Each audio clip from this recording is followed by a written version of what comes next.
जैसा कि हम सबके कानों में इजराइल और फ़िलिस्तीन में चल रहे क्राइसिस की खबरें टकराती ही रहती हैं।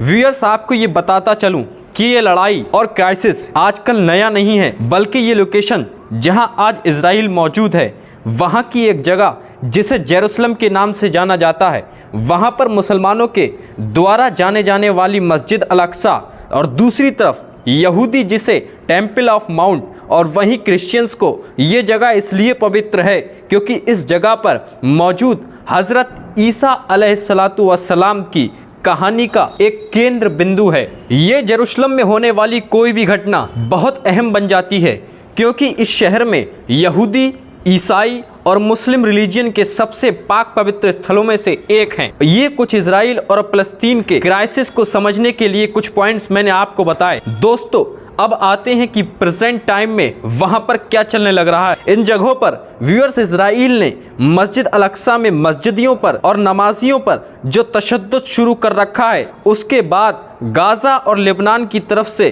कुछ हमले किए गए हैं। लेकिन इसके बाद भी इजराइल ने मस्जिद इब्राहिम को भी बंद कर रखा है और नमाजियों को इसमें एंट्री करने पर रोक लगा दी गई है। इजराइल के इस स्टेप पर, इस कदम पर OIC की एक मीटिंग भी बैठी, लेकिन उसमें एक छोटा सा बयान ही दिया गया कि इजराइल को ऐसा कुछ नहीं करना चाहिए। लेकिन इसी बीच एक ऐसे देश ने एंट्री मारी है और काफ़ी हद तक इजराइल को कुछ सोचने पर मजबूर भी कर दिया है, और ये कंट्री कोई और नहीं बल्कि ईरान ही है।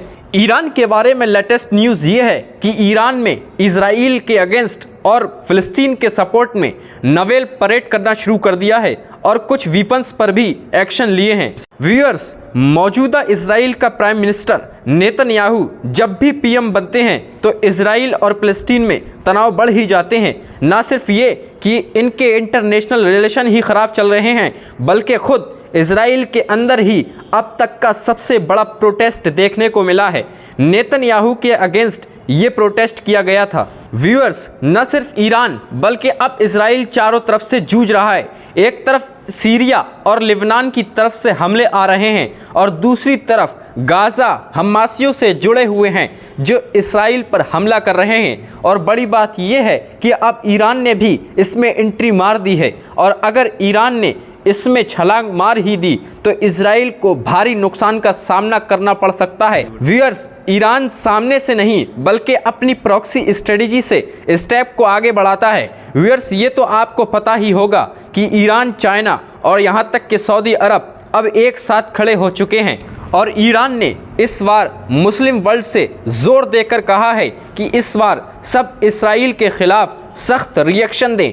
एक खबर ये भी है कि टर्की से तैयब अर्दगान ने इजराइल के प्राइम मिनिस्टर नेतन्याहू से फ़ोन पर बात की है कि आपकी ऑपरेशन एक्शंस को अब नहीं झेला जाएगा।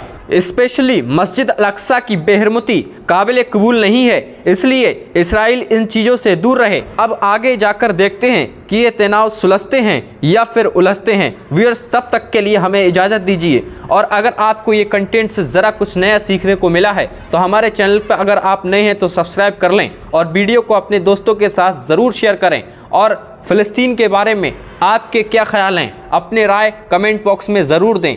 शुक्रिया।